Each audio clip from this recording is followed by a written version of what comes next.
Mr. Corpus, Here. Mr. McCarthy, Mr. Harvey in lieu of.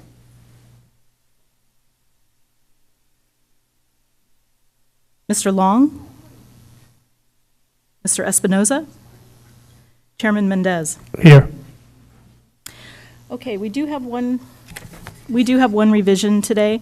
Item number 11, this item will now be considered as item 5.1, as it does need to be decided before consideration of item 6. And then the adjournment item number 12 will now become number 11, the final item. And that's it. All right, thank you.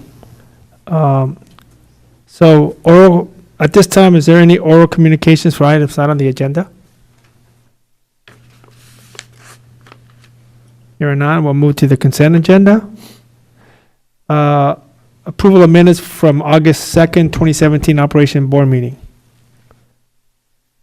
So moved. Been moving second. All in favor? I'll abstain, I wasn't at the meeting. Regular agenda item, item number 5, CEO report. Thank you, Mr. Nabasha. Chairman. First, I want to update you on our membership in California Community Choice Association. This is an association it's a trade association that's put together in order to deal with regulatory and legislative issues. They represent us both in Sacramento as well as in San Francisco. To become a member, you have to have the implementation plan done, as well as put an application together. We've done both, and we're going to be seeking the chair's signature on the application today and submit it, and that's how we become a voting member on Cal CCA board. They've been working pretty hard on our behalf in order to make sure that all the legislation that's being worked on, and there are a number of them, don't harm our interest. Again, the application will be going to them sometime tomorrow, and we will be able to participate in the annual meeting as well as in every monthly meeting that they hold. Second thing I wanted to update you on is the data management RFP. We've talked about that last meeting. That RFP is out. We're anticipating the proposals to be coming in this month. Then we'll be negotiating a contract with only a single provider. And the data management contract is really very important because that contract is going to be with a provider that will be downloading all the information about our customers and making sure that the money that are due us from PG&E is being paid in full. So there will be the oversight over PG&E. And since we're looking at about 300,000 customers, we certainly don't have the capability to do that ourselves. This contract generally is worth about, given the size of market that we have, would be worth about maybe $4 million a year. So it will take us probably about a month to negotiate it, and it will take the data manager somewhere around 3 to 4 months in order to update the software and be able to download all the information that they need to get from PG&E, so we can start serving coming March and do it on time. So this is probably one of the contracts that's on the critical path. There are two other things that I wanted to update you on, and that's the supply portfolio that we need to line up comes March of next year. And we're taking, generally, what I would like to do is to, if we can just flip into the next, great, thank you. Generally, to start with, you would want to go in and line up enough resources for the next 3 to 5 years. You're actually not lining up resources. What you're doing is hedging your bets, basically, because all the resources that we're going to buy from the California ISO market, and it will be bought at the hourly price. So what we do is we go out and hedge with a marketer or a supplier to fix the price for the year for us, for each year. And therefore, whatever price that we end up paying to the ISO, the supplier will end up paying that price to them. and we pay the supplier the fixed price that we agree to.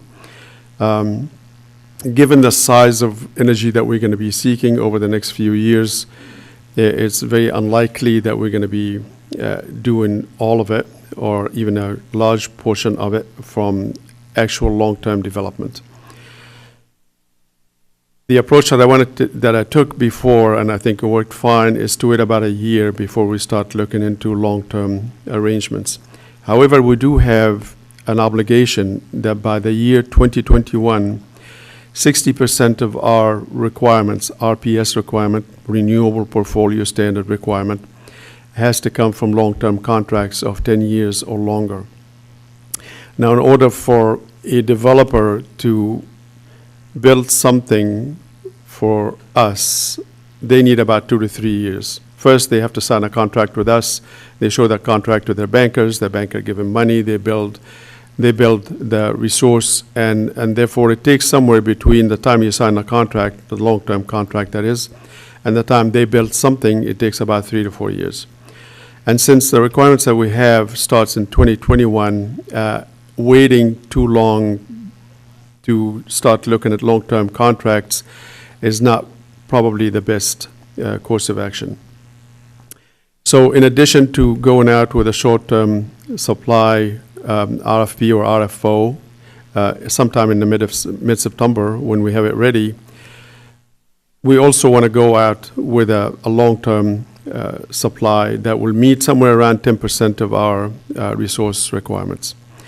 It happens that we've been working, or I have been working in Silicon Valley on putting together that RFO for the last couple of months, working with the manager of power supplies over there. That RFO over there is now ready. I've talked to them about it before I left, and we thought that maybe doing a joint RFO would be a good idea to help bring in developers that want to develop something that is large enough for either one of us to take on by ourselves. And for those large resources, if we go jointly, then maybe we can take those resources in. So basically, increase our supply availability, or the offers that will be coming to us will be more offers coming in for larger capacity than what we can take individually. They seem to like the idea. There's the folks in Silicon Valley, and they would like to go with a joint RFO. It doesn't mean that we're going to have a joint contract. Eventually, we'll sign separate contracts when we get down to that point. This is not a new thing. It's been done by municipal utilities all the time for, as far as I can remember, a number of municipal utilities, they get together jointly and they look for a supply, long-term supply, and they build it together, and each one of them gets a portion of it. Probably it'll be the first time that it happens with CCAs. Again, based on the number of offers that we're going to get, we will sift through them. If we find one that's large enough that both of us want to take it, then we will negotiate collectively, eventually end up with pretty much the same terms, but sign separate contracts for different pieces of the project. If it happens that some of these offers came in small enough that either one of us would like to take it on, for example, if one of them is local to us and we figured this is something that we would want to negotiate and take on ourselves, but Silicon Valley said, no, we don't want it, then we'll negotiate separately for those smaller potential contracts. So that's what I wanted to report, especially on the long term, because that joint RFO, which you have some write-up in your packet on it, that is likely to also come out in the middle of the month. So both RFOs are scheduled to come out sometime in the third week of September.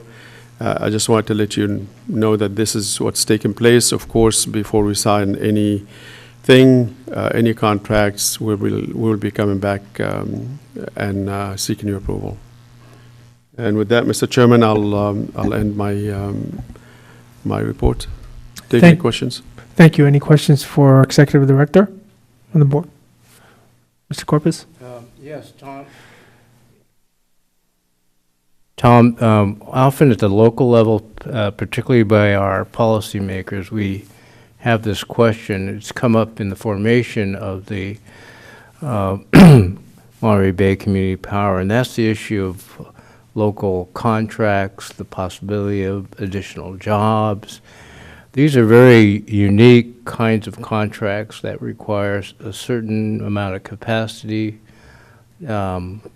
expertise, reliability, and certainly don't want to risk the operations. But what's a good answer for folks who often question some of these contracts? You say $4 million for data management. Somebody's going to say, well, do we have the capacity locally in the Tri-County region? Is there anybody that might be able to take advantage of that opportunity? Or will that come down? Will those contracts later on might be available to the local communities? More specifically to the data management, we certainly welcome any offers or any proposals coming from local folks, if there are local folks that do it. It's very specialized, and there's only one company so far that are doing it for all the CCAs in California. There's usually another company that try to compete with them, and so far they haven't been able to be successful in a single bid. This time around, at least that I know of, 5 companies are willing to offer that service. None of them, as far as I can tell, are local. But we certainly welcome any proposals that will come from local companies. Any other questions from the board? Any member of the audience wish to ask a question at this time? Okay, thank you. Moving on, I think it's now item 5.1, which is noticed as item number 11 on our agenda. Tom? Yes. A question that we always struggle with is what kind of power supplies are we going to have in our power supply mix. If you recall from the technical study as well as the implementation plan, one of the things that we did promise is we want to make sure that we have resources that are renewable, and we want to have a lot more of it than PG&E had in their power supply mix. I wanted to talk a little bit about the power supply mix that I would like to pursue, and in order to do that, I just wanted to go through just a little bit of an introduction. Generally, resources tend to be kind of fall in 3 different areas. One is the traditional or conventional type of resources. Those are the coal-fired, natural gas-fired, nuclear is also one of them. Then there are, of course, those renewable resources that we like, and we like to get a lot more of in our portfolio mix, and that is wind, solar, geothermal, hydroelectric, and a few others that probably are not commercially viable nowadays. And finally, there's what we call the eligible renewable resources. These are renewable resources that have been determined by legislation or by regulatory mandate to be fitting in a renewable resource mix. And those are pretty much the same that we listed above, but they add also biofuels, biomass, biogas. Those are resource emitting, so they're not exactly what I would call renewable, but some of them, like biogas, for example, is carbon neutral, while others, biomass, for example, you burn a lot of wood, and you do generate greenhouse gas, but you do that for the purpose of making sure that that wood doesn't sit there and eventually end up being in a forest fire. So the regulatory agencies found that to be reasonable enough to include in the renewable resource mix as an eligible renewable resource. Also, the eligible renewable resources, for reasons that I won't go into it today, the legislators decided a while back to take large hydro out of that mix. They basically says large hydro does not qualify, as far as they're concerned, to be a renewable resource. So these are the kind of the type of resources that we are dealing with. Now if we can go to the next. So now let's talk about the mandates that we have. These are legislative mandates. These are the ones that are currently in place. There are others being contemplated. They haven't happened yet.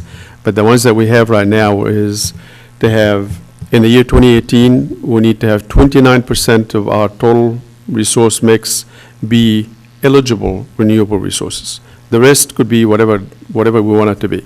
They don't specify anything. They just basically say, we want a minimum of 29% of your portfolio mix to be in eligible renewable resources. That number goes up next year in 2019 to 31%. In 2020, it goes up to 33%. Then between 2020 and 2030, that number goes all the way up to 50%, basically increasing by roughly about 1.7% every year until it reaches 50% of eligible renewable resources by the year 2030.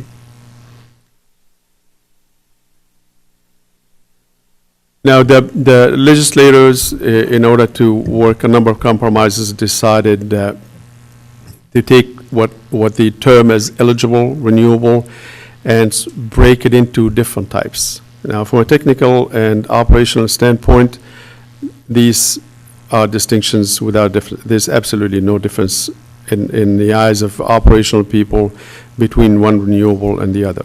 They're all renewable resources that basically don't emit greenhouse gas. However, the legislators, in order to encourage more resources to be built in California, they made that distinction between what they term as PCC1, which I believe stands for portfolio carbon content.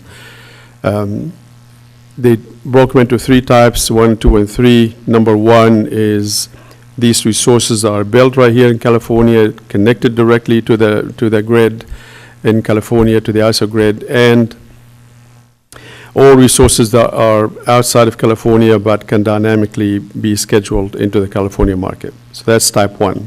And that's the one that legislators certainly liked the most. And they basically said, we want you to at least have 75% of the percent of eligible renewable resources in your resource mix to be met with this type. They prefer more if you can do it. But at a minimum, 75% need to be a type 1.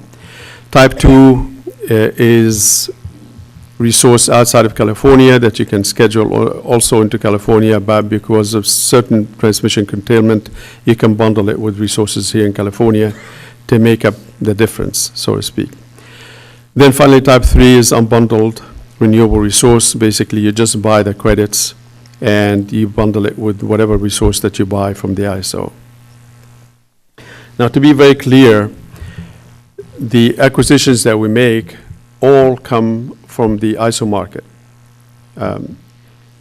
We have no idea what's in that electricity. We only have control over what we generate. We only have control over what we buy.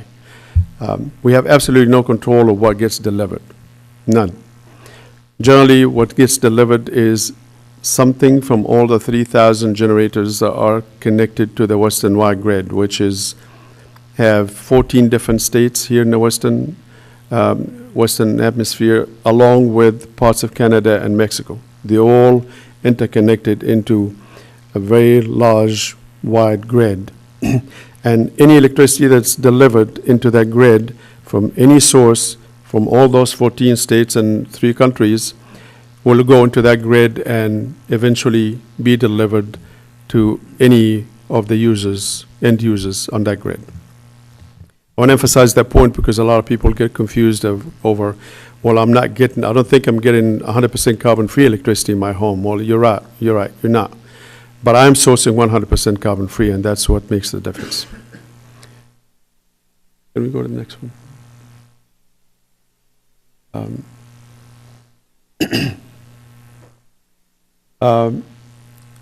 So here's what we did. We looked at what we need to do in order to do the absolute minimum to meet our requirements or the legislative mandates. We said we're going to buy only 29% from renewable resources. 75% of that will be from type 1. 10%, which is the maximum that you can have of type 3, we're going to have that from type 3, then the rest is going to be type 2. So that's the absolute minimum that we can do. And we looked at the price, the cost of the energy coming from that mix. Then we looked at revenue coming from our customers, assuming that we match PG&E's revenue rates. And the difference, of course, between that and the cost of operation gave us the amount of money that we have left. And then what we said we're going to do is we're going to try to use all that money that we have left over in order to meet the amount of energy that that is conventional, that we have in our resource mix. We're going to try to buy that using either type. First, we said we're going to use local resources built here locally. Impossible, definitely, for the next few years, but we just, at least in theory, wanted to see how much more that we can get of cleaner resources here locally. Then we looked at it using type 1, then again using type 2, we looked at it using type 3, and if you look at your agenda, I mean, at the item in there, you'll see a number of tables that got included, basically that show, here's the amount of money that we have left. We're going to use it to buy local generation, and as you probably can see from that table, you'll find that we will end up using all the money that we have. We're going to zero out that money, and we're still not going to be able to buy enough local generation to be able to go to 100% carbon-free. We can buy some, but we're still going to have to buy the rest from conventional energy. Then when we looked at it using type 1 and type 2 and type 3, we found that in each one of those cases, we will be able to go up to 100% of carbon-free resources or renewable resources, and then we're going to have a little bit of money left over. Obviously, the least amount of money left over will be if we meet all the conventional energy, if we use type 1 to meet that, because that is the most expensive premium that we have to pay in order to excuse me, in order to get to 100%. That's the most expensive premium that we'll pay. Then if we use type 2, that's less expensive than type 1 as far as the premium is concerned. We will have more money left over. Then looked at it again using type 3, and that's even a lot more money because that's the least expensive premium. And then finally we looked at it using just large hydro, and that left us with a very reasonable amount of money, which led us eventually to the recommendation that you have before you. And that is driven primarily by two things. One, that we want to maximize the reduction of greenhouse gas in our portfolio mix. And two, which is more important, there are plenty of legislation and regulatory discussions going on nowadays that's making us in the business very weary about type 2 and type 3. Both the CCE, the CEC, the California Energy Commission, and CARB are working on interpreting legislation in a way that will make either type 2 or type 3 no longer as clean as we would like it to be. It will be still considered renewable as far as the CPUC is concerned, but in the eyes of the CEC and the CARB, it will not be carbon-free. And I realize that it can be confusing. Why would someone say it's renewable and the other one says this is not carbon-free? But that's the world of legislation and regulation that we have to live with. And in order to avoid that, we have decided to not use either type 2 or type 3 at all in our portfolio. What I'm recommending to you today is to meet the obligations that we have, which is 29%, 31%, 33%, going to 50%, meet it all with type 1. That's the one type that I know not a single legislator or a regulator will object to. So meet the requirements using all type 1, but in order to be as carbon-free as we like to be and eventually have the cities benefit from that, eventually in meeting the climate change goals, to meet the rest using large hydro. At this point, large hydro is considered carbon-free either by the CEC or CARB. There's discussion that they may try to disqualify some of the out-of-state large hydro, but that doesn't seem to be going anywhere. So I think using the combination of type 1 as well as large hydro will be a suitable mix that we can do. I'm recommending that we do that for this budget year, basically 2017 through 2018. See how far we can go with that, then come back in 2018 and have this discussion again to see if we want to do something different. So that's my recommendation, and based on it, item number 6 as well as item number 9 later on, all the numbers and the analysis included in those 2 items are based on the assumption that you would agree to this approach. Thank you. Any questions from the board? Mr. Palacios? So just to make sure I understand, we're committing to meet the minimum of the required percentage, the legislative requirement using type 1 energy sources. But you may exceed that, or what is your guess in terms of where we will actually land in terms of type 1 energy supply contracts? Do you think we're just going to be at the minimum, or do you think we'll be able to exceed that? The approach is going to be for next year, because next year is not going to be in a long-term contract that we're trying to put together. It will be just a short-term. We are likely to go out and basically say, here's the amount that we're looking for to pay the premium to get type 1, and we'll see what the prices land. It depends on the prices. If somebody bids a really good price, then we may end up exceeding it. But most likely, if the price comes in at what I expect it to be, then we'll just lock in the prices for that premium using type 1. But it will be at the 29%, 30%, somewhere around that number. So we can say that we will be 100% carbon-free? We will be, because now the rest of it is going to be the large hydro. Is going to be large hydro, and to the extent that we have that, then we can make that claim, unless, of course, one of the legislative and one of the regulatory agencies eventually declares that hydro coming from out of state will have carbon traces associated with it.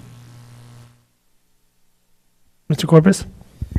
So the large hydroelectric, is that mainly out of state, or is that regionally produced? Both. Okay. My experience with the last CCA, just we got it from both ends. So I have a comment or question or suggestion. I don't know what it is.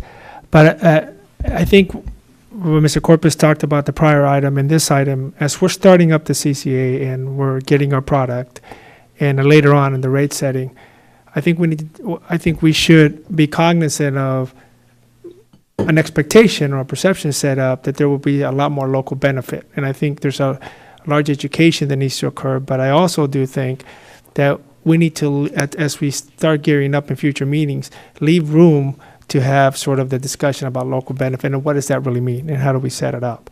Because at least in some of our communities, there is that expectation established through the initial report and so forth of job creation and other benefits. And I think we need to be cognizant of that as we move forward and as we frame the conversation as we start up the CCA.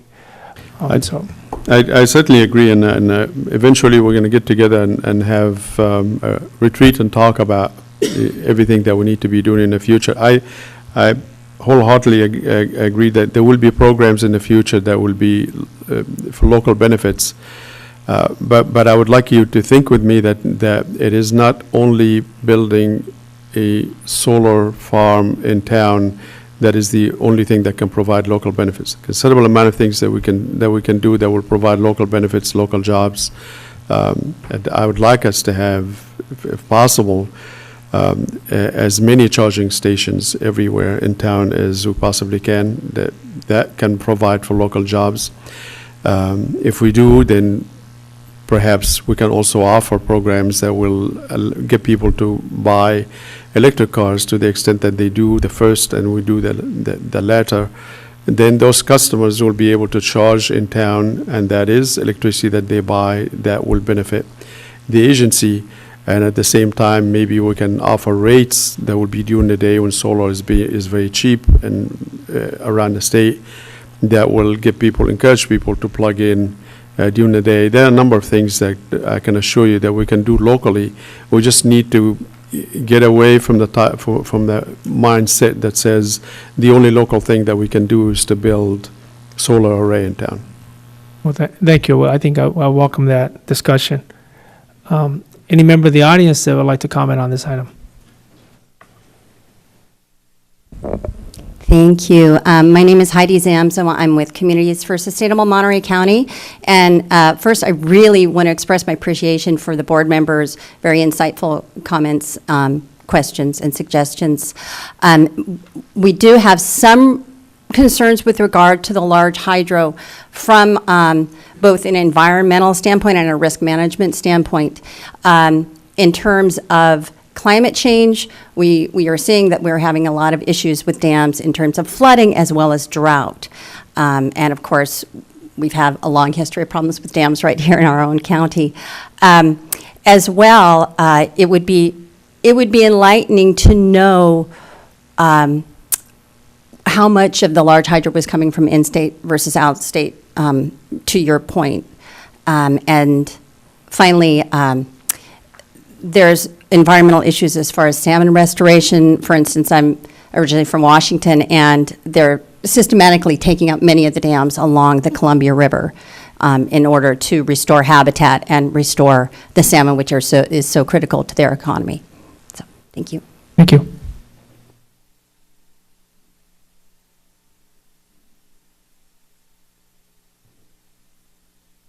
I'm Kevin Dayton. I'm a resident of Monterey and a potential customer of Monterey Bay Community Power.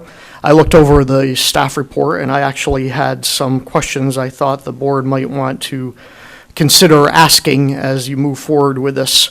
The first question would be, could Monterey Bay Community Power prepare more comprehensive charts for the public that show the power cost, operating expenses, and the total revenue for all of the 6 portfolio options considered by staff? I think it would be very useful for the public to look at these different options, the 6 that were considered, and do some cost comparisons. In particular, as we see that what's described in the staff report as certain stakeholders do not want the PCC3 to be used, it'd be interesting to see how much more is it anticipated that the PCC1 would cost as an option rather than the PCC3. And this is from the perspective of you want to provide clean, renewable power, but you also want to keep in mind the interests of the people who are going to be paying the bills and the ability to compete against PG&E. Regarding the certain stakeholders, I think it would be useful to find out a little more about who these certain stakeholders are. I'd also be interested to know if any of these stakeholders have threatened to use the California Environmental Quality Act to force the agency to use PCC1. I'd like to hear what kind of things that these groups are talking about. And also it'd be interesting to hear a little more about how valid some of their claims are. They are asking the agency to provide electricity at a higher rate to the ratepayers. And you know what, there should be a very clear information provided to the public about why this choice is being made. Speaking about certain stakeholders, I ask that there be consideration of creating a community advisory group that has substantial and robust participation from business groups and taxpayer groups, so that people have an opportunity in the public to hear what's going on and have some of these groups hearing about it. I'd like to, I've we see here as one of these options is maximize the use of local Monterey Bay region renewable resources, namely solar. And this was referenced again. It sounds like there is some pressure from some communities, as they're called, to try to build all these local solar farms. I think the public needs to hear more about it, where these things go, how much will they cost. Is the agency considering public-private partnerships or some sort of arrangement where power would be bought on a larger scale from private generators? This needs to be discussed before you move forward.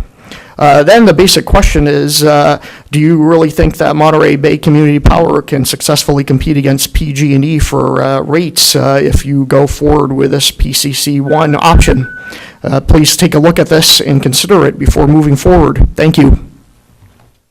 Thank you. Any other member of the public?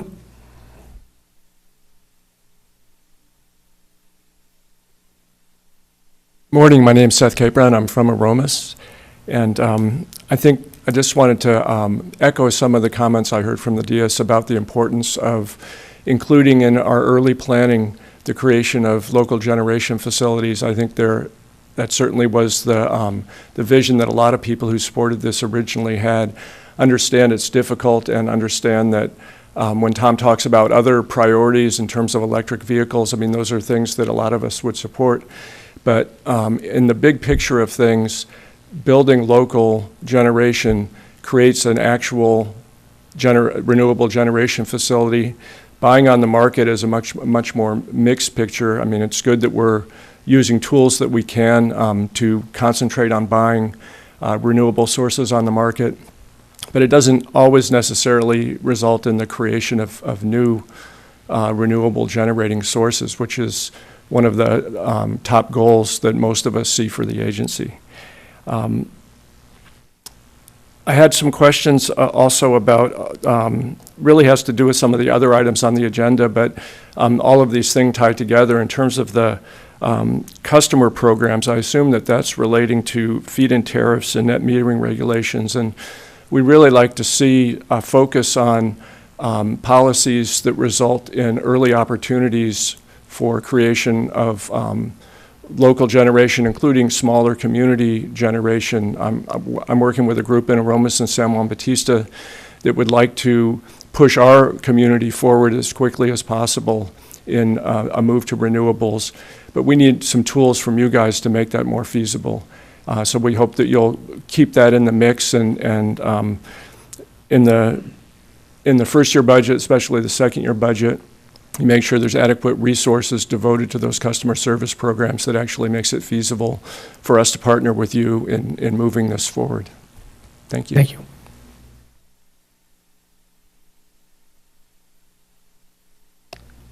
If I don't, no, there's no other questions from the audience, I'd like to bring it back to the board for consideration or for the discussion.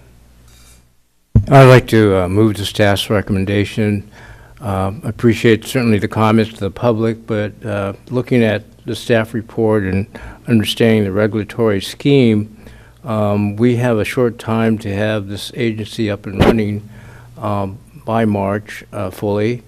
And there's a short-term recommendation the staff is recommending with PCC1 products as well as the rest in hydroelectric renewables.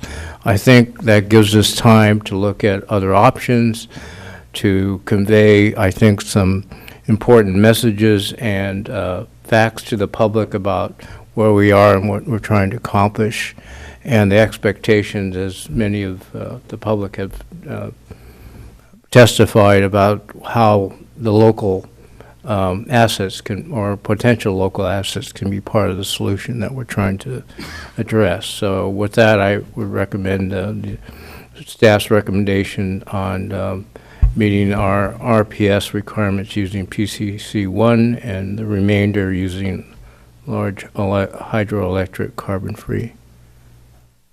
Second. One second. Any further discussion? Hearing none, call for the vote. All in favor? Aye. Aye. Opposed? Passes. Moving on to item number 6, discussion and recommendation to move MPC fiscal year 27-18 budget to the policy board for approval. Thank you, Mr. Chairman. This is going to be a quick one. First, let me, in the outset, apologize. This is not exactly the kind of budget that you are used to seeing. We had to turn this one around fairly quickly. If you recall, we just last month changed the fiscal year from April to March from October to September, which required that we bring you a budget quickly that included some of the supply expenses, of course, and anticipated revenues. You can see that the budget is more than balanced, and it will leave us with a decent amount of surplus that we're going to talk about how we kind of dispense of that when we start talking about item number 9. This budget will be, I can assure you, will be updated mid-year. Sometime around March of next year, we'll come back with an update. By then, we have a much better idea about what our revenue will be, because by then we'll know what the rates will be set. We also will know that the PCIA will be what it will be, comes January 1st. So revenue will be clear, at least on a forecasted basis, as well as supplies also will be clear, because by then we already locked in a whole bunch of contracts for that fiscal year time frame. So I can assure you again, hopefully by then we'll have a finance manager that will put together budget the way budgets should be put together. But for now, I'm seeking your approval of this 2017-2018 budget year, and with the understanding that we're going to come back and revise it 6 months from now. Thank you. Any questions from the board? Hearing none. Any questions or comments from the audience? Okay, bringing it back to the board for action. Mr. Chairman, I move to accept the recommendation for the budget. You hear a second? Second. Mr. Harvey, thank you. Any further discussion? All in favor? Aye. Opposed? Okay. Carries. Moving on to item number 7. Sorry, Chair, can I get a clarification on the second? As Mr. Harvey? Thank you. Okay, great. Moving on to item number 7. Good morning, members of the board. I'm Peter Detlefs. I'm with the Santa Cruz County Office of Economic Development. Roll a chance here. Can you go to the next slide? Laurel, go ahead and take it to the next slide. Thanks. So, as you're aware, the ad hoc committee, finance committee, made up of representatives from the 3 counties, have been working with River City Bank over the summer to put together an agreement for startup funding and working capital for Monterey Bay Community Power. The agreement that's before you today has substantially similar terms to those approved by the Silicon Valley Clean Energy Authority. And I'm just going to kind of go over some of the key terms of the agreement. So, next slide, please. So there's 2 components of this. There's a non-revolving line of credit, and this provides startup funding in the amount up to $3 million in advance of the agency generating revenue. River City Bank requires that the 3 counties provide credit support for the non-revolving line in the amounts and the percentages shown here. So to the extent that we issue something less than $3 million, those percentages are what's applied to that credit support. The term of the line is for 12 months, but at the option, agreement of both parties can be extended to 15 months for full repayment. However, the line can be repaid at any time when revenues are sufficient. In addition, at the end of the expiration of the line, there is an option to term out the loan for a period of 5 years, and this is with 60 equal payments. But again, it can be repaid at any time during that 5-year period if there is that option to extend. The interest is paid monthly and can be paid by advances on the line in advance of revenue. And that interest is variable rate based on 1 month LIBOR plus a margin for the bank. Sorry for my duplicated bullet there. Next slide, please. The terms of the revolving line of credit, this provides working capital for the authority in the initial year. Again, it's similar terms to the non-revolving line. 12 months, the 5-year option to term out. Interest, again, is paid monthly. The primary difference is that the bank is requiring a debt service reserve account equal to $1.1 million, and this can be established from an initial advance from the line. Next slide, please. Also before you today is what we're calling a guarantor agreement. The credit agreement with River City Bank does not allow, or it allows for the authority to amend the agreement without consent of the guarantors. And so what we're recommending here today is that we enter into a separate agreement that gives the guarantors, some assurances that Monterey Bay Community Power won't amend that agreement without first coming to the guarantors for approval. The term of that agreement is consistent with the timing of the non-revolving credit line. So next slide, please. So today we're here to answer any questions that you may have and recommend moving both agreements forward to the Policy Board on September 13th for approval. Thank you, Peter. Any questions for Peter from the board? Hearing none, any questions, comments from the audience on this item? Okay, bringing it back to the board for action. I just wanted to thank, in particular, Peter and Dana McCrae for their hard work and on this. I know it was quite a lot of work to get everybody on board. I want to thank all the members of the board and all your entities and all your legal staff, especially from the counties. See Ray's, I don't know what you're doing out there, Ray. Okay. But Ray Espinosa from San Benito and Lou Bauman from Monterey really worked very hard on this, and I appreciate everybody moving forward. And this is quite an important event for us. I remember it's a very important milestone, and so I just want to congratulate staff and thank everybody for cooperating on it. So with that, I'll move approval of both agreements. It's been moved by Mr. Palacio, second by Mr. Corpus. Any further discussion? All in favor? Aye. Opposed? Item carries. Thank you. Moving on to item number 8. Tom.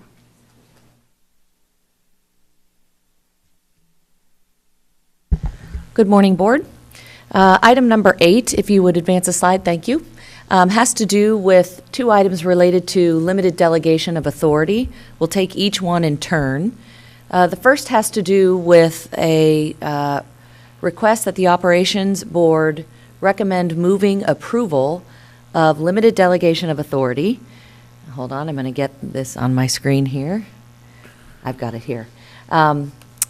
Limited delegation of authority for the CEO for spending limit related to operational and administrative contracts up to $100,000, provided that the expenditures authorized by these agreements are consistent with the approved budget, that the agreements are approved to form by MBCP's General Counsel, currently Dana McCrae, and third, that the agreements are reported at the next board meeting. And just a reminder that in this particular case, these are the thresholds that are established by many CCAs, including most recently the East Bay Community Energy CCA in Alameda. It follows a model from Sonoma Clean Power. Worth pointing out that this would not be inclusive of large contracts, including power supply and all of those. So this is limited delegation. This is actually, we determined, an issue that needs to come before the Policy Board, and so we are asking you today to move approval to the Policy Board. The second item before you is a limited delegation of authority related to time-sensitive legislative and regulatory matters that may impact MBCP ratepayers or agency operations. There are 6 conditions that we have laid out. I'm not going to walk through each one of them. I imagine that you've all seen them. But essentially, what it says is we want the CEO to be able to respond quickly to events unfolding in Sacramento, as well as at the CPUC, that very often cannot wait until the next board meeting for discussion and decision, as long as these 6 conditions are met. This particular recommendation is the purview of the Operations Board, and so we would request your approval on this particular item. Any questions? Thank you, Sean. Any questions for staff from the board? Mr. Chair, I have a question. Yeah, Mr. Harvey? Might suggest, I'm in favor of both of these. However, I'm wondering if it might be appropriate to come back with some type of platform that goes along with the legislative authority. I understand the need to move nimbly, absolutely. I just think that it's also appropriate that we have a platform that we understand that we're operating from. Thank you. Good comment. I think the request is quite valid, and certainly we will bring in a legislative platform as well as a regulatory platform that we can share with you in the next meeting. Excellent. Thank you. Nothing else from the board? Any member of the audience wishes to address this item? Hearing none, bringing it back to the board for action. Mr. Chair, if I just may ask a question. Sure. So when you actually purchase the power contracts, those will come back to the full board, the large purchase price associated with those, or will you have some flexibility to move quickly? Yeah, the general approach when we go out and do the short-term acquisition will be working in this fashion. First, we will go out with an RFO. We'll get indicative prices from the suppliers.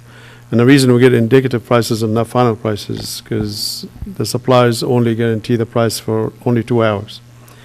Whatever price that they will, no matter how big it is, even if we're going to contract with them for $100 million, whatever price that they're going to give us on a per megawatt hour basis, it's good for only 2 hours.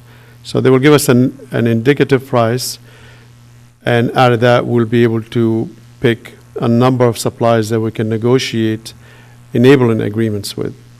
Once we have all the enabling agreements negotiated, we'll bring them to you, along with the confirmation agreements, also without numbers in them, specific numbers. We'll bring them to you for approval. Then the next day, we'll be asking the suppliers to submit final pricing, which they will, most likely around 9 o'clock in the morning. By 11 o'clock in the morning, we're pretty much done negotiating with all of them. And then the following 2 hours will be signatures flying back and forth between myself in this case, to the extent that you authorize me to do it, and the suppliers on the other end. What we will be asking you, what we will be assuring you beforehand, is to give you an upper limit of what we will be spending on a per megawatt hour basis. For example, we will say something like, give us the authority to sign these contracts the next day, to the extent that the total cost for the energy will not exceed 4.5 cents, 5 cents a kilowatt hour. And to the extent that you agree with that, knowing that probably the revenue from these resources will average about 6.5 cents, then we'll go the next day and start negotiating. That pretty much all the suppliers don't want any of this information revealed because it hurts their competitive advantage.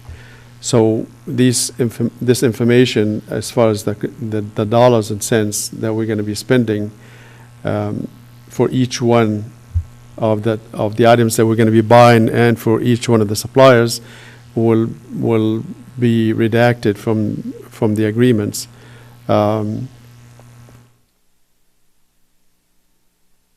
But it will be revealed on a total basis. So we'll be able to say, for example, that we spend total after we finished all the negotiations on a per kilowatt hour basis, 4.9 or whatever the number is, as long as it's, we will make sure that it's below the number that you've authorized. So is that protocol enough to give you enough flexibility to be nimble and competitive in the market, or do you need more authority? I think that will be sufficient for me, because before we actually ask for final numbers, we will be able to have a good idea about what number we will not be exceeding. Thank you. Any other questions on the board's comments? Okay, can I get a motion for this item? Moved. A second? Second. Moved in second. Any further discussion? All in favor? Aye. Opposed? Okay, item carries. Moving on to item number 9.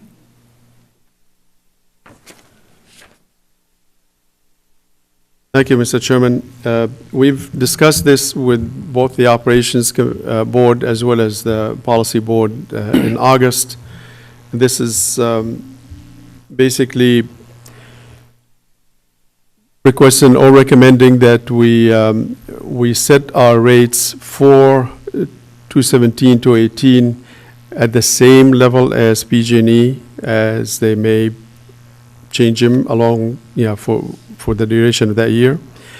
And also made recommendations for the disposition of any net revenue that we get during that year.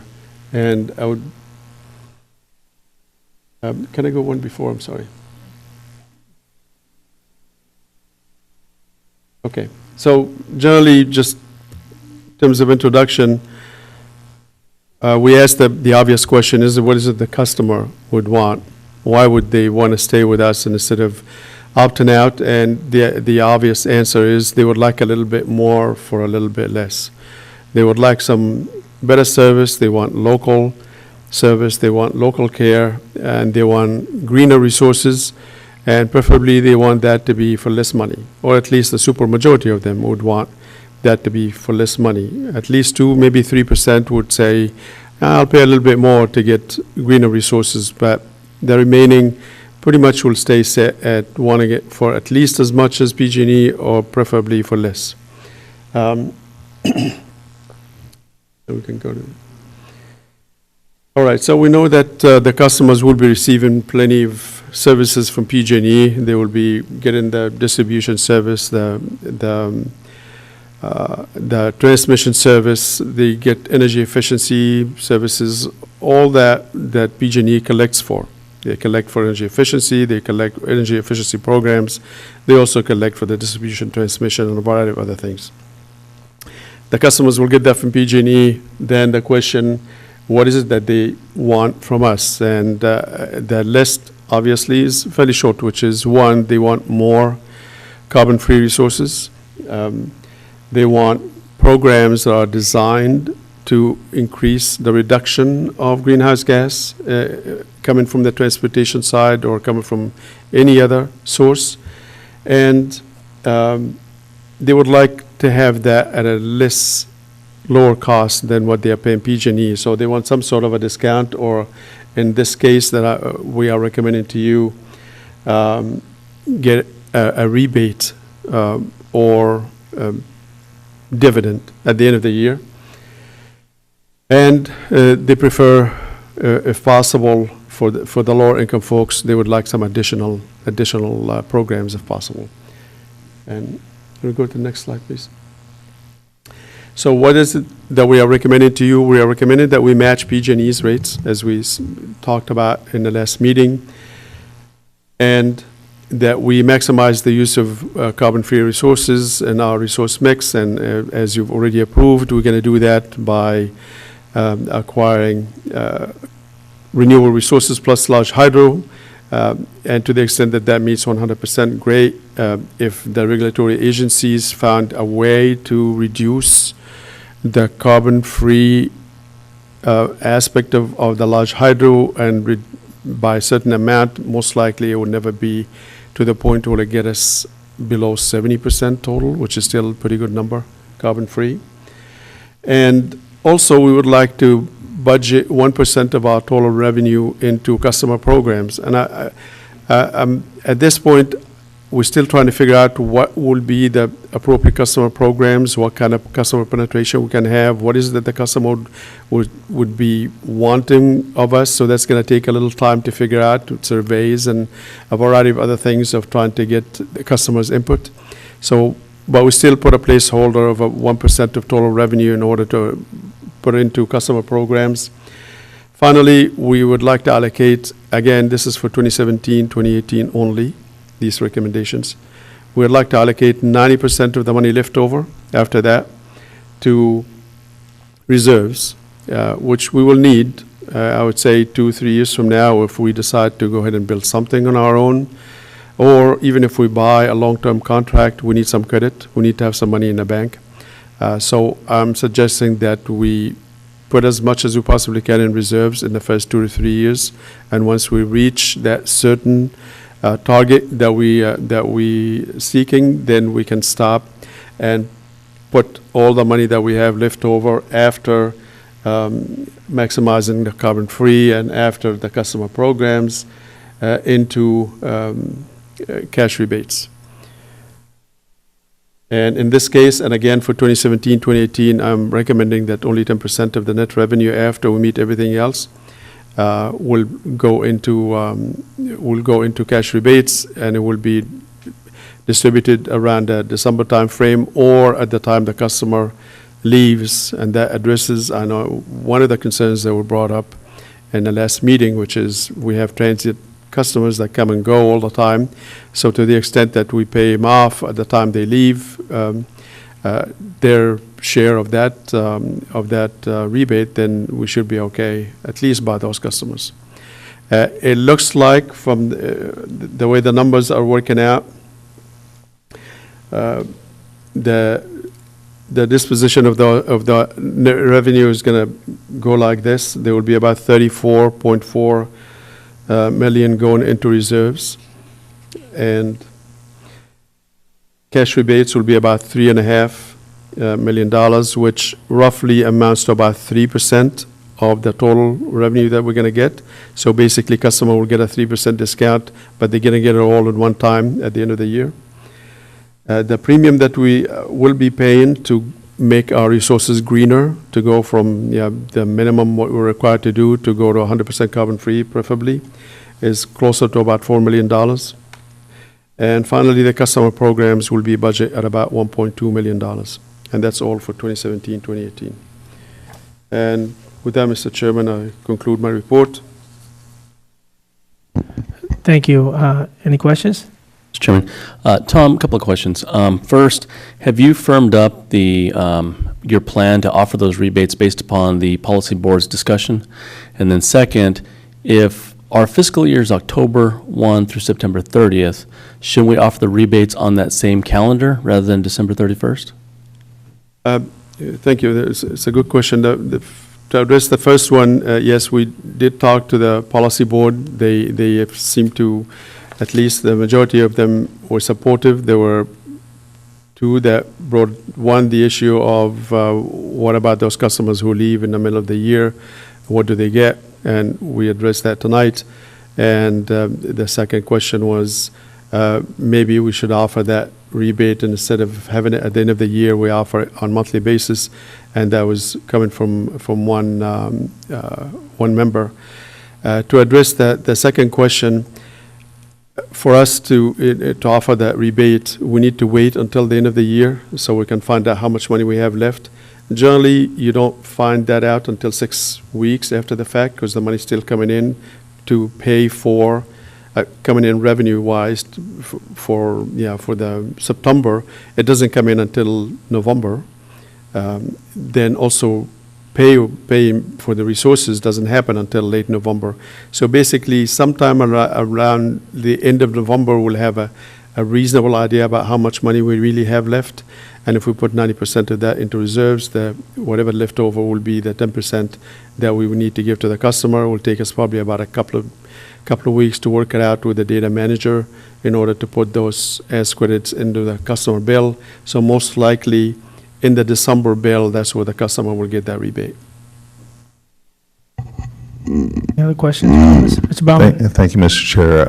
I think in general it's a good recommendation. My question, perhaps for my colleagues, is should we not establish some, I'll call them budget policies, with respect to perhaps not only having a single reserve, but an operations reserve and a capital reserve, designating the desired amount in each of those reserves, and then specifying when those reserves are achieved that it would go into customer rebates. And then further, it may be appropriate, I would look to other experiences, CCAs, of what we would use the capital reserves for, what types of projects and what policies around distribution of those funds. Really good question. Basically saying, well, can you do things the right way, which is establish your reserves, allocate them, and define them in a more appropriate fashion. Yes, you are correct, and my answer is almost the same as the one that I've given when I've talked about the budget. We need some operating time behind us before we can establish, for example, rate stabilization fund. I've done it a number of times in the past. It's always based on very extensive calculations that has to do with the value at risk, with the power supply movement over the last 10 years and anticipated the next 10 years and so on. There's quite a bit of calculations that goes into it. And without enough operating history behind us, it is a little tough to have that number. It will be done, I guarantee you. Probably a year from now will be... by then, even we have capital, because right now the only capital we have is my laptop, which I haven't got paid for yet. Okay, but eventually we will have capital, and we'll have capital reserves, and we'll have working capital reserves based on 6 weeks of operating expenses and so on. This is all will be done the appropriate fashion. For now, we are targeting 50% of operating expenses to be our target. And as we get closer to that, we will get a little bit more, we will be able to establish that number more scientifically. Mr. Long? So with this proposal here, you're really just offering just one product to the customer, so they're, at least for right now, they aren't going to be able to have multiple choices. Is that correct? I think when we get to the product offering, which is going to be recommendation that will be coming to you in the next few months, we are likely to offer 3 products. At least I'm thinking about 3 at this point. I'm sure as we discuss it internally and with you, we may come up with either different 3 products or even more. But I can tell you that the 3 products that are floating in my head is just one is the basic one, which is your default product, the one that has 100% carbon free with the minimum RPS met by type 1 and the rest is hydro. Then we may have a second one that will be a little bit more expensive, but will limit the resources that we're going to buy for those customers who may choose that product to only California resources. And a third product that I'm thinking about would be for customers to choose if they would select that, to not take the rebate money that will be offered to them at the end of the year, and instead given that money back to be directed either to buy greener resources or to give an additional support to low-income families. So at this point, we aren't going to be offering a product that's going to be less expensive than PG&E. So you're saying at least the baseline here is going to be equivalent to PG&E rates, and we probably won't be offering... With the rebate. The rebate is where the discount comes in from PG&E. So that's your default product is you get PG&E's rates, but at the end of the year, we're giving you a cash rebate that will equal roughly, at least for this year, about 3%. Okay. And then the second question is, and I didn't fully understand this from the previous item, from item number 11. So when you had your residual funds and you have 48, 55, whatever, really doesn't show the cumulative impact. So really, 3 or 4 years out, you would expect really cumulatively to have several $100 million in residual funds. Is that correct? Yeah, but remember, we just making these recommendations for 2017, 2018.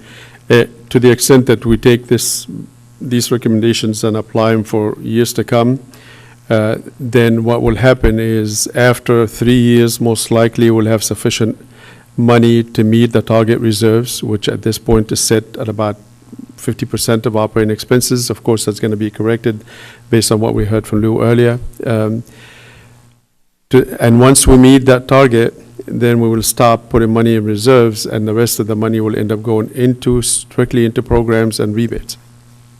Thank you. Right, Jeff. Yeah, I would just like to move the staff recommendation that the rate design and disposition of the net revenues proposal be moved to the policy, be approved and moved to the policy board with the understanding, I think, in answer to Lou's comments, that by at least March, when we have a clear idea of the budget, we should have a set of financial or fiscal policies that deal with our reserves and the revenue disposition, capital, et cetera. These might be just a set of principles that are guiding principles for our agency to also be adopted, I think, by the policy board eventually. That's my motion. Okay, so before we go there, I'm going to ask for some public comment. So if you can hold that off. But I also, Okay. thanks. So also sort of it strikes me as we're reiterating, starting this up, we've kind of moved to a different level, to a different stage in the evolution of this agency. All the public meetings and stuff that occurred before we made these decisions, there was some expectations, perceptions set up, and a lot of people were excited, energized, and questioning, is this really going to work? So we were kind of operating in a theoretical sense. Now we've moved past that. Now we're actually trying to implement this stuff. And I think the public's going to give us some tolerance for an understanding that we have to start things up. We have to get going. But I don't think we need to lose sight of the fact that now the public input is going to evolve to something a little bit more dynamic, because now frankly, we're establishing the policies and making decisions how this is going to work. So that's a long-winded answer to say that I would like to recommend and suggest that as we set up for our retreat, executive retreat, that we, leading up to that, build some more public input opportunities. So I don't know what that's going to be, Tom, but I think we now need to invite the public, like we've been hearing this morning, to really give us their thoughts and suggestions as we gear this up. I think what I'm telling folks is this is 2017-18. You need to let us kind of start this up. I don't want to use the word trust, because every time government says trust us, sometimes that's not well received.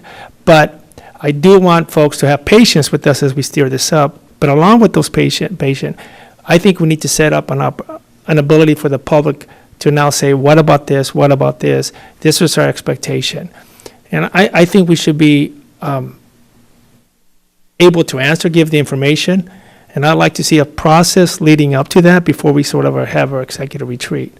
So one of the things I want to suggest is maybe at our next meeting, we bring back a very deliberate public input process where we consider some of the public's willingness, taking their time to really want to share their thoughts, ideas, and expectations with us as we put these policies in place. Mr. Chair, I think it's an excellent suggestion, and perhaps I suggest we model what we did with the GSA and set up an citizens advisory committee, and ask our policy board members to assign an advisory member for each seat on the policy board. Mr. Chairman, if I may, I agree with Lou. I think at the last policy board meeting, though, the policy board did have that discussion, and Mr. Abashi recommended that we wait later on in the process before we do the Citizens Advisory Committee, because it's way too early in the process, and the policy board was fine with waiting for now. No. And I think that's good, but I do think we need to, let's face it, for us, we're kind of making this up as we go along. For the experts, you've been doing this for a while, but I think it's important to list out in detail that expectation. By what point will this occur? So anyway, that's just one of my thoughts. I do want to comment that I certainly value the input that we get now and will be getting from the public. To the extent that you want to formalize the process, I want to reiterate that it would be best, given that we are trying to condense 12 months worth of work here, and that's fast-paced, into 6 months. So we're going to be really going fast-paced, and I can assure you that trying to staff a third body of will not be an easy one. It's physically exhausting to do all the work that needs to be done while we are getting all the work that we need to get done. I do have a bunch of tired consultants working for me, and they're working for many other people, and it's just not easy on any of us. So give me about 6 months. Let us get the operation going. Then we certainly going to be bringing in the public. Okay. I think we'll discuss that further, but thank you. Any member of the public wishes to address this item? Thank you. Heidi Zamzo with CSMC, Communities for Sustainable Monterey County. Yes, trust but verify, right? And I think we do, those of us who have been attending these meetings are really impressed with the leadership and the thoughtfulness that you're putting into this process. But we are held accountable to our members, the ones that we really went out and marketed this to, and we were promoting this for years now. So what might help if there is some way that you can articulate in writing, perhaps, just your intention, the spirit of it, the kinds of things that have been expressed today in your comments, in your ideas, and allow for the maximum amount of transparency and communication around that. With regard to communication, I'll make this quick, but the rumor mill is already going crazy out there. The Monterey Bay Aquarium leadership, I just heard them say, or one member of the leadership say, we're going to have 100% renewable in October. And like, whoa, let's back the trade. So to the extent that you can really work with some of these grassroots organizations that have helped to bring this to fruition would be much appreciated. And to the point that we could get something maybe in writing just as far as the vision and the intention, so they can, our members and our communities can feel that there is a reason to trust, and that there could be some accountability down the road, a year from now, 6 months from now, saying, okay, where are we with this intention that you expressed? Thank you. Thank you.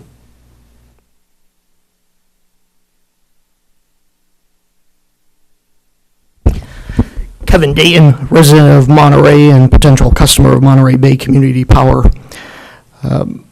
I can tell you that business groups and taxpayer organizations in Monterey County are concerned about Monterey Bay Community Power. I think there is an awareness that there are a few voices of fiscal responsibility or concern for reasonable ratepayer rates at these meetings. Some of these groups say they like to have a community advisory committee. They look at the community advisory committees for other community choice agencies in the state and see that it's overwhelmingly dominated by environmental groups and union interests. I think it would be good for you to get this community advisory committee going as soon as possible before people start rebelling. You hear pretty much one side here at these meetings. There is another side out there that perhaps is not as brazen to come out and speak in public. But at some point you have to say, how will this be affecting commercial interests in this region, as well as the ordinary homeowner who has to pay the rates? I think there's a lot of potential for this agency to be successful. There's a lot of recommendations coming from here and from the audience that could be very costly. I suggest as you look at a community advisory committee, rather than thinking up the idea that each policy committee member will get to appoint somebody, that you try to have a balanced, diverse group. For example, what the Transportation Agency for Monterey County does with their citizens oversight committee for their Measure X. They have 20 members and 20 alternates, and they bring in business groups, taxpayer groups, environmental groups, unions, and nobody there is saying, oh, I feel that somebody's voice is left out. And I feel that if the policy board or the operations board ends up deciding who's going to be on it, it's just going to be a bunch of people who will rubber stamp everything that's done. You're going to need to do more outreach, and this committee, if it's formed, which I think it should be formed as soon as possible, needs to have a wide spectrum of interests involved. Thank you. Thank you.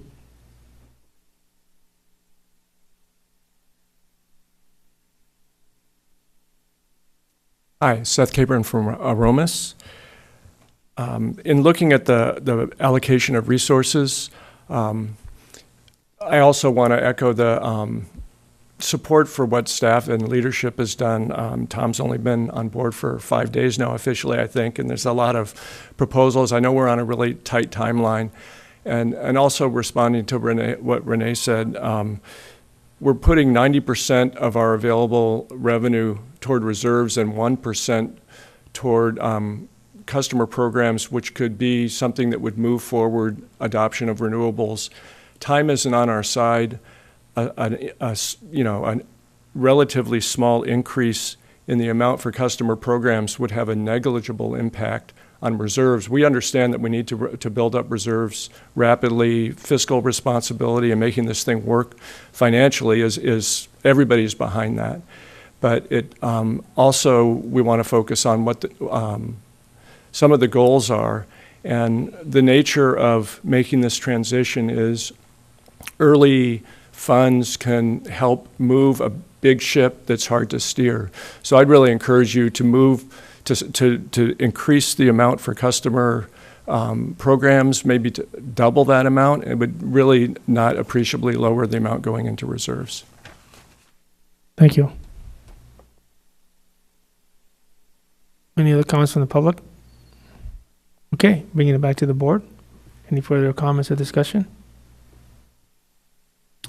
Mr. Chairman, I'll second Mr. Corpus's first to move the item. Okay. Any further comments? You know, I just do want to say that I'm not suggesting we necessarily start a policy board right now, an advisory board right now. I get there's a lot of work to do. And Tom has a staff of, he looks around and it kind of looks at himself and consultants. So I get it. I think we've all been there. So totally appreciate that. I do work on some of the suggestions for us to start writing this stuff down. I think, you know, when are we going to be ready to do it? How are we going to enlist sort of more public comment? And maybe future meetings. These meetings, like most of our meetings back home, don't really lend themselves to a lot of public conversation. So maybe as we look at future meetings, maybe we can set aside a part in our meeting to maybe embrace a little bit more public conversation. So anyway, I'll sort of work with the board and Tom or whatever, but I do think it's important because I think we're framing the conversation, right? We're framing the perception that's coming right now. So I don't think we need to lose sight of that. So anyway, I'm off my soapbox on that. So with that, there's been a motion and a second. All in favor? Aye. Opposed? Motion carries. Moving on to the next item.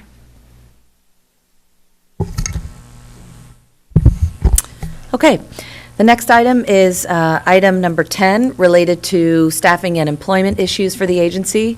Actually, I'll just say as an entree that I do believe that many of your comments related to public outreach, public engagement, the CAC, and other ideas that we're sharing here are going to be vastly improved once we hire some staff to do that work. And that's what we're going to talk about right now. So, Thank you. So hopefully there's some good news right around the corner.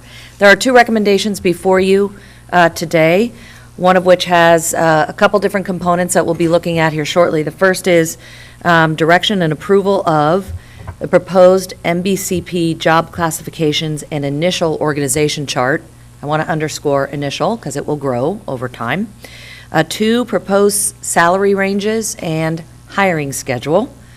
3, a proposed outline of employee benefits, what Tom is planning. And then last, approval of employment policies as codified in the employee handbook that you have in your packet today. The second recommendation, if you approve those things, is to then authorize the CEO to develop job descriptions based on the proposed staffing plan and begin recruitment efforts as soon as working capital has been provided and becomes available to start hiring staff. So those are the recommendations. If we can go to the next slide, please. So this is just a quick overview of what we have designed for you for a starting out organization chart. And this really is reflective of a combination of operational CCAs, and what we've seen over time really works well as not going too crazy in terms of having, several directors and all of that. So keeping it contained for now so that Tom can hire a core staff, figure out what's working, figure out the skill sets you have available in the region, and then build it out from there. So I don't need to go through every single one of these positions. Maybe what I'll just say is that right now, the general counsel position is contemplated as contract. Right now, we're under contract with the County of Santa Cruz. And then also that the regulatory counsel would be under contract. What we find is that that's generally a very specialized area of expertise. There are a couple of attorneys in the state doing that work. And for now, Tom feels that's the most efficient way to go about that. And then we would have basically 3 directors or mini departments, if you will. one of which is Director of Internal Operations, essentially running the agency. The second is Director of Power Services, everything having to do with power contracting, planning, compliance, all the stuff related to your energy portfolio. And then the third is Director of Communications and External Affairs, which will handle the day-to-day marketing needs, public outreach, community affairs, tabling, getting out there, really developing, along with Circle Point, who is your Miller Maxfield, excuse me, your designated provider to get the word out. And then on the other side of that, robust government affairs, so outreach to key stakeholder groups, whether it's the unions, taxpayers, business groups, a program coordinator, and then a regulatory and legislative analyst to support your general counsel and your regulatory counsel. So that's the overall vision for now, and as I said, it may expand here in another year or so, but that's the first piece of it. Before I move on, do you have any questions about this structure? Any questions for Sean? Mr. Baumann?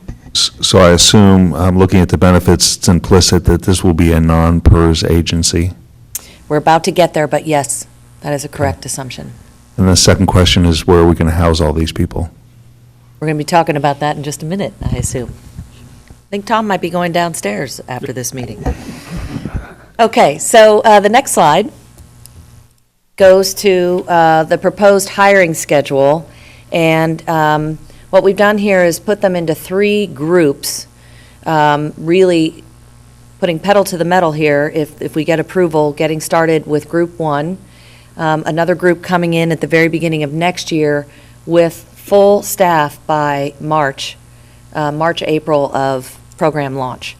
And so what you're going to see here, just going right back to your comments, Mr. Chair, you can see that there's a marketing manager contemplated, a media and communications coordinator, a community outreach and events coordinator, and external affairs. So there's quite a lot in terms of really needing to staff up on that community engagement, account representation, possibly then if there's the right hire to get a CAC up and running, depending on what we've got going on, that could happen sooner than later. So all of that what you're talking about is absolutely contemplated along with Miller Maxfield to support that effort.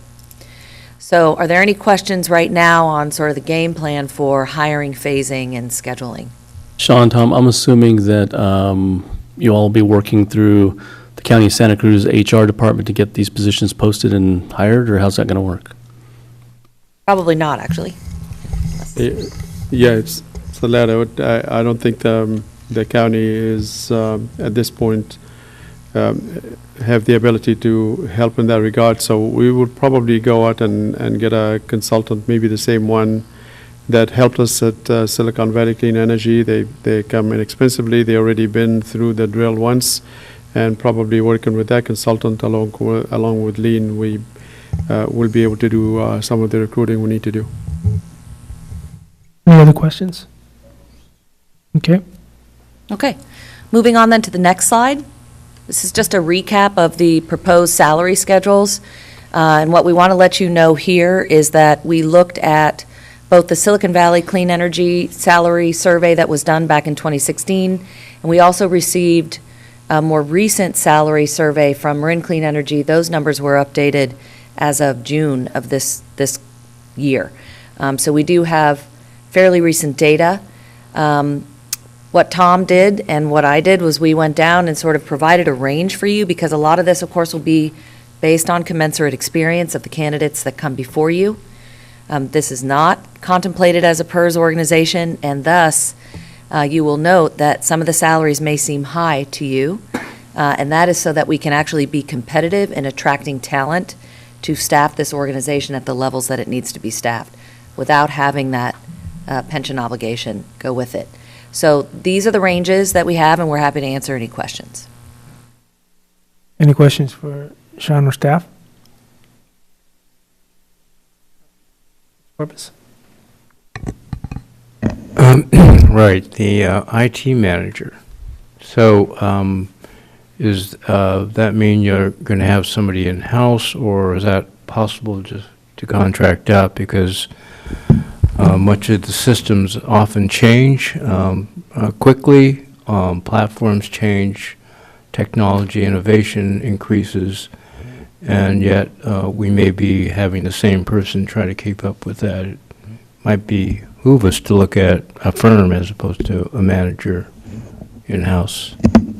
Yeah, there are a number of positions that are likely to start as contracts, then eventually over time will graduate into actual in-house person. RT is definitely one of them. Most likely we're going to start with an outside contractor, and it will take us probably a number of months, maybe 6 to 9, maybe even 12 months before we want to shift this into an in-house, especially if we end up getting a server and a whole bunch of other work that needs to be done to help the data manager. From my experience, using an outside contractor for about a year was okay. After that, it got a little old.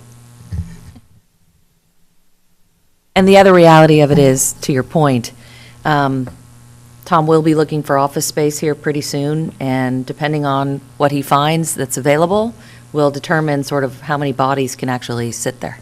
But the idea is that you will be building an internal staff over the ensuing couple of years. Mr. Chairman, I'm curious, so you all have used these salaries knowing that we all find that it's very difficult to hire some of these positions for our own communities because we're on the Bay Area. So I'm assuming that you guys have looked at those salaries to ensure that you'd find people in the area for those positions? I'm hopeful. I can't say that I trust that these numbers will bring us the people that we need. One of the issues is really not as much the pay as it is asking people to relocate.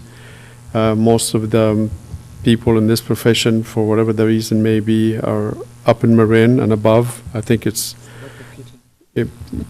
probably, and on the East Bay. So it may not be as easy for us to get some of the more specific positions, and if that's going to be the case, then we have to come back again and update the numbers that we're going to be offering.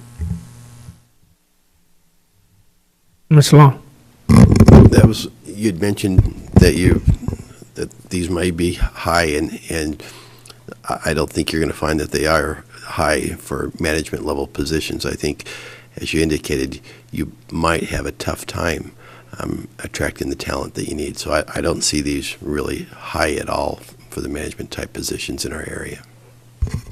We actually, if you looked at the numbers that I put together for Silicon Valley Clean Energy, you'll find the numbers that we picked here to be somewhere around, on the average, maybe 10% or even more, 10 to 20% less. Obviously, the cost of living here is a little bit less, but then again, finding the right talent for what we do may not be as easy. Just a comment, I just want to give you kudos for putting together the employee manual before hiring all the employees. That doesn't often happen, and that's great to put that building block in place first. I'd also like to point out, it's been discussed a little bit, I mean, it looks like there is some salary survey work done, so these numbers weren't pulled out of the air. The only comment I have, and again, I recognize that you might be in a position where you're trying to recruit talent and it might be hard to get it. The opt-out benefit being the same as the actual amount spent for the health benefit, it's been my experience that that's a little unusual to make them exactly the same. Usually if you have coverage, you provide proof of coverage. There is an opt-out benefit that you afford that employee. Generally, it's not at the same level as the amount afforded for health insurance. It's just a comment. However, if you need that as a recruitment tool, I certainly understand that. That's it. Thank you. Thank you. Any other comments? Get there next. Any comments? Okay, last but not least, for my slides, you do have in your packet an overview of proposed employee benefits, and they're all fairly standard. They do also track with not only what Silicon Valley Clean Energy has put together, but also other CCAs around the state. Reiterating again that we are paying into Social Security. It is non-PERS, so it's a defined contribution, not a defined benefit. Happy to answer any questions about this particular piece if you wish. Any questions for staff on this? Okay.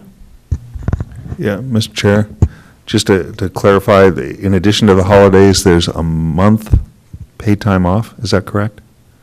Yes, it is 160 hours inclusive of vacation, sick time, personal time, all of it. So it's all bundled together in PTO. And is there any accrual limits? Yes, there is a maximum accrual rate of 240 hours per year.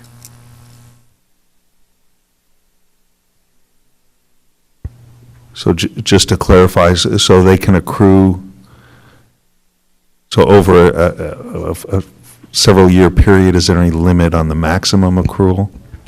Yes, there is. So if you take a look at this sheet here, and I'm sorry I don't have it totally committed to memory here, but it says employee may no longer accrue leave time when the balance of leave reaches 2 times their annual maximum accrual.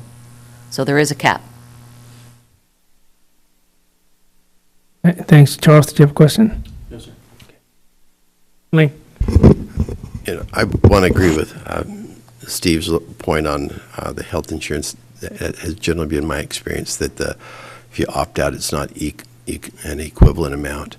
On your PTO, I'm even wondering if it's a little low because 160 hours, that's 20, combined 20 days per year. Typically, someone would accrue 12 days per year sick leave, and so you're only 8 hours of vacation. Am I interpreting that correct? I think the intent is to start at 160, then every year to increase that by 8 hours until it reaches 240. Then you stop, 240 would be the max. So you're starting at 160, then after you're there for 1 year, it goes to 168 and so on. So like I think a standard in the industry is you start with 2 weeks vacation, so that's 16 days roughly, and then your PTO, you're rolling your sick leave into it, and so you're just doing a combined 20 days a year to start off with, and you add on 1 day. So again, I don't think that public sector, I think we typically have even a little bit more than that, but maybe that's standard for the private sector. The first time I recommended this, I recommended that we start at 240, and a different board than this one pushed it down to 160. So I'm more than happy to push it up again if you want me to. I just know that I think vacation is an important thing that people do consider, and I just raised that issue that when they look at the whole package. I agree with you 100%. I always want my staff to go off and enjoy some time off to spend with their families, and they usually come back all reinvigorated to start over and do a lot of good work. So if this board see fit and you would like to push that number up, more than happy to applaud you. Okay, any other conversation from the board? Mr. Chair, Go ahead. I believe that Tom would have the discretion in negotiating to recruit someone to, if the situation merits, possibly augment as he sees fit, be within his discretion. I don't know if we need to automatically go to 240, but if he needs to use that as a tool, I would think probably would have that discretion. Mr. Chairman, I would agree. Okay. So when we take action on this, we'll clarify that. No comments from any member of the audience wishes to comment on this item. Ma'am. Hello, my name is Laura Casa. I live in Santa Cruz, so I would potentially be a customer, but I'm also a consultant now and also looking for interesting projects to work on. And just to your last discussion here about vacation time, I'm a really hard worker, but I think vacation time is probably the most important thing. So if that means anything to anybody, I think that's a really good point and something to consider for negotiation, perhaps. Thank you, and thanks for all the great work you're doing. Really exciting project. Thanks. Thank you. Anybody else? Any other member of the public? All right, bringing it back to the board for action.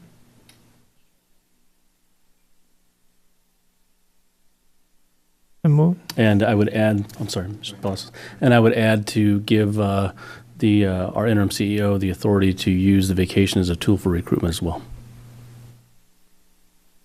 Okay. Been moved in second. Any further conversation, discussion on the board? All right, all in favor? Aye. Aye. Opposed? Okay, motion carries. We're done, right? I think we're done. If there's nothing else from the board, motion to adjourn. Mr. Chairman, if I may add one thing. So last policy board meeting, myself and Mr. Espinoza from San Bernardino County have been here. So we were trying to be here to support the operations board for recommendations to this policy board. And I just want to make sure that if there's any other city manager or any other member of the panel wants to be here to support Tom and the operations board, I don't know how you all want to work that, but Ray and I were here last time to do that. So Okay. we probably should have that as a discussion item at some point. Yeah, I think that's a good thing to bring back. I think we've been turned off. That's a good thing to bring back, so we'll work with Tom. Right. Thank you.